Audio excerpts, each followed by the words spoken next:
Hola, mi nombre es Anabela Santoro, soy profesora agregada de pediatría y en este espacio vamos a conversar algunos aspectos del desarrollo infantil que creemos que son importantes que ustedes tomen conocimiento.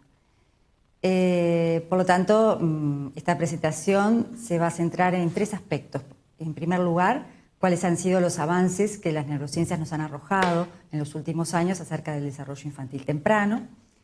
El segundo punto tiene que ver con, por lo tanto, por qué es importante la detección precoz de problemas del desarrollo basados justamente en estos conocimientos.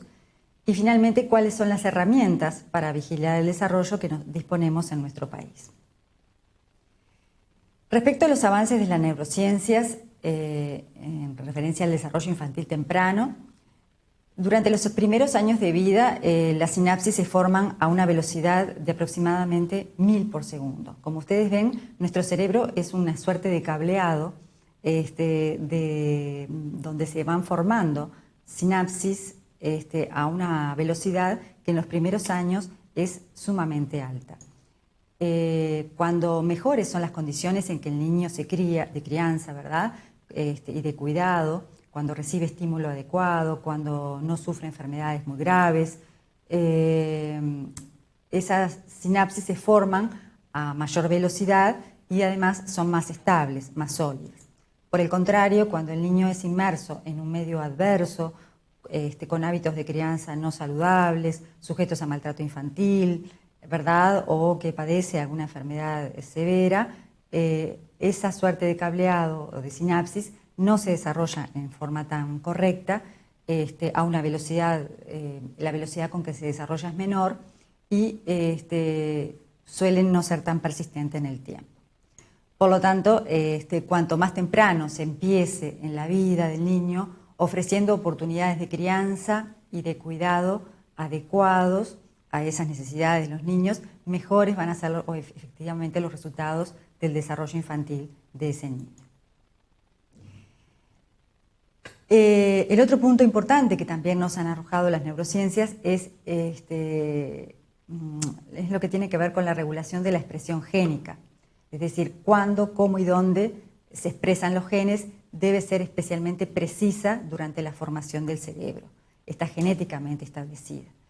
Pero, por esa razón, cualquier noxa que actúe, que produzca cambios en esa expresión del ADN, a través de mecanismos epigenéticos podría afectar la aparición de desórdenes del desarrollo. Y esto lo traté de sintetizar en esta imagen, donde como vemos, este sería como nuestro ADN, nuestro genoma, ¿verdad? Y el ambiente, cuando hay un ambiente adverso, ¿verdad? Actuando en un periodo crítico del desarrollo, puede producir cambios en la expresión de los genes sin afectar la secuencia de sus bases.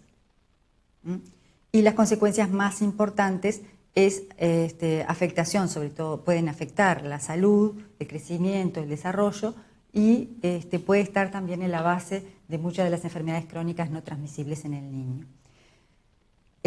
Cuando esas alteraciones se producen en ese periodo crítico de desarrollo, es lo que le llamamos ventana epigenética, porque es en el periodo donde hay una mayor velocidad de formación de sinapsis, ¿verdad? De cableado, como decíamos hoy.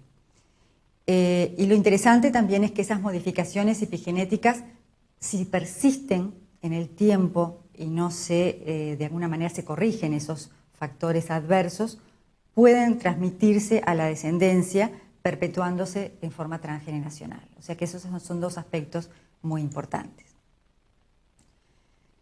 Bueno, por lo tanto, el segundo aspecto que tiene que ver con el primero es por qué es importante la detección precoz de los problemas del desarrollo. Y sin duda, a corto plazo, para el niño le implica poder detectar que tiene un problema y tratarlo oportunamente, ¿verdad? Y a largo plazo, si nosotros detectamos y tratamos precozmente una alteración, va a implicar que el niño tenga un mejor coeficiente intelectual, un mejor rendimiento escolar. Se ha visto que se asocia a un menor índice de criminalidad, a un mayor desempeño laboral y todo ello se resume a un mayor nivel de ingresos también en la vida adulta, ¿verdad?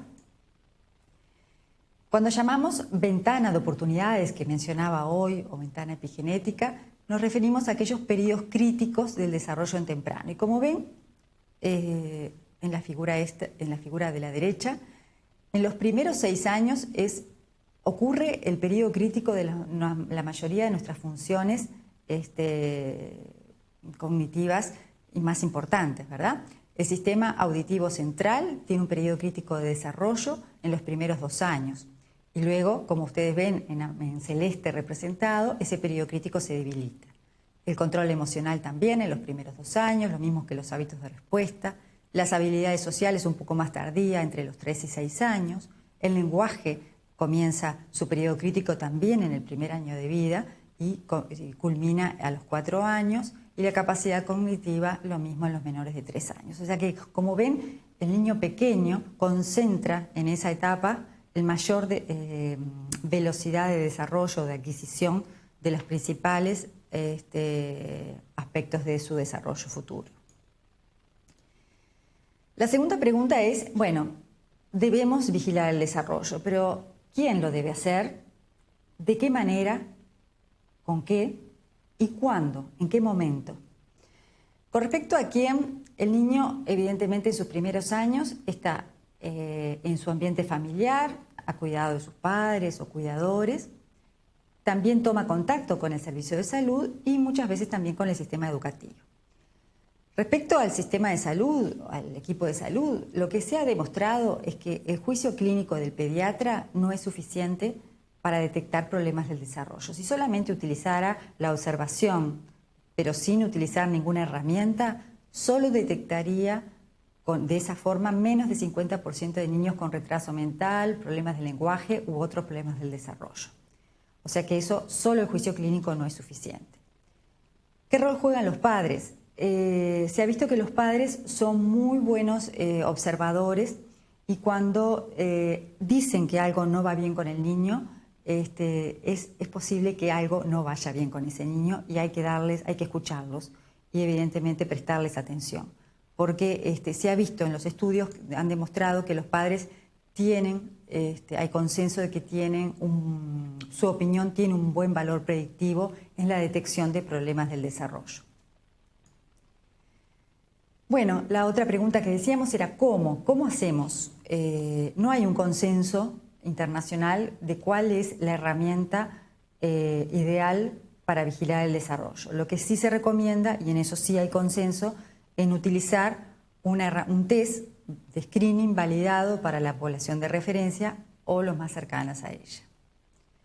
¿En qué momento? Bueno, esa es la otra pregunta. Bueno, si nosotros volvemos al concepto de periodo crítico o periodo de ventana, debemos hacer la detección en esos periodos críticos, ¿verdad? Entonces, la recomendación es a 3 edades específicas. De la Academia Americana recomienda a los 9 meses, a los 18 meses, ¿verdad? Y a los 24 o 30 meses con un cribado adicional de autismo a los 18 meses. Y eso aumenta significativamente el porcentaje de detección de problemas del desarrollo si se aplica en forma rutinaria una herramienta de screening. Esta es la recomendación de la Academia Americana, no es obviamente que simplemente como referencia bibliográfica la presento, donde muestra exactamente las edades en las que hace las recomendaciones. Y en nuestro país, tomando esta recomendación, ha establecido que los niños reciban, se les aplique el test de screening en los controles pediátricos en forma rutinaria, pero sí en forma obligatoria a los 4 meses, a los 18 meses y a los 4 años antes del ingreso escolar. ¿Y eso por qué? Porque como vimos hoy en esa ventana de oportunidades, a los 4 meses, sobre todo para detectar problemas en el desarrollo sensorial, afectaciones en el desarrollo sensorial, a los 18 meses, sobre todo porque es la máxima expresión del lenguaje, comienza a poderse detectar problemas de lenguaje, problemas de adaptación social y también elementos que nos sugieran que el niño puede tener un autismo, ¿verdad? Y al ingreso escolar es muy importante, previo al ingreso, que se detecte cualquier alteración que pueda condicionar el aprendizaje de ese niño. ¿Con qué herramientas contamos a nuestro país? Esta quizás ustedes ya la conozcan, que es el carnet de control del niño y niña, que fue elaborado en el 2007, que es de uso a nivel obligatorio en todo el territorio nacional para todos los niños menores de 12 años. Y van a ver que en uno de sus apartados contiene el desarrollo infantil y en él se esquematizan las principales áreas del desarrollo y qué conductas deben adquirir los niños en determinadas edades.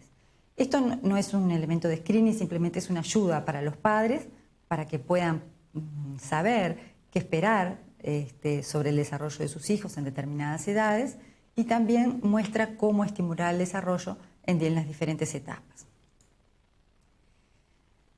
Asimismo, nuestro país ha desarrollado ya desde el año 2010 la Guía Nacional de Vigilancia del Desarrollo de Niños y Niñas menores de 5 años. La misma se ha actualizado y recientemente, en el año 2019, se publicó la segunda versión, que lo interesante es que ha sido sometida a un proceso de validación, por lo tanto conocemos en forma certera cuál es su sensibilidad y especificidad, que son buenas, son adecuadas para ser utilizadas como una herramienta de screening. Y yo les voy a mostrar algunos aspectos, algunas características de la guía. No voy a profundizar demasiado porque sería muy extenso. Sí recordar que la guía explora 4 áreas del desarrollo: el área motora, social, lenguaje y coordinación, pero tiene algunas limitaciones porque no explora los aspectos vinculares del niño y tampoco las características del cuidador, ¿verdad? Se le aplica a todos los niños menores de 5 años, ¿verdad? Normales. Para los niños pretérminos es necesario corregir la edad hasta los 2 años y se puede aplicar en cada control pediátrico. Pero sí o sí, necesariamente, y es obligatorio, en las edades que hoy mencionaba. El niño debe estar tranquilo, cómodo, en un ambiente junto a un familiar para que no llore, y también debe estar en buenas condiciones de salud. No puede estar enfermo porque eso puede afectar el resultado del test.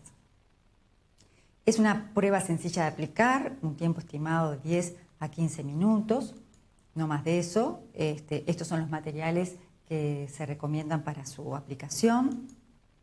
Y esta es la planilla que ustedes van a ver en la guía, que simplemente resume, ¿verdad?, a modo de escalera, las distintas áreas: motora, coordinación, lenguaje y social.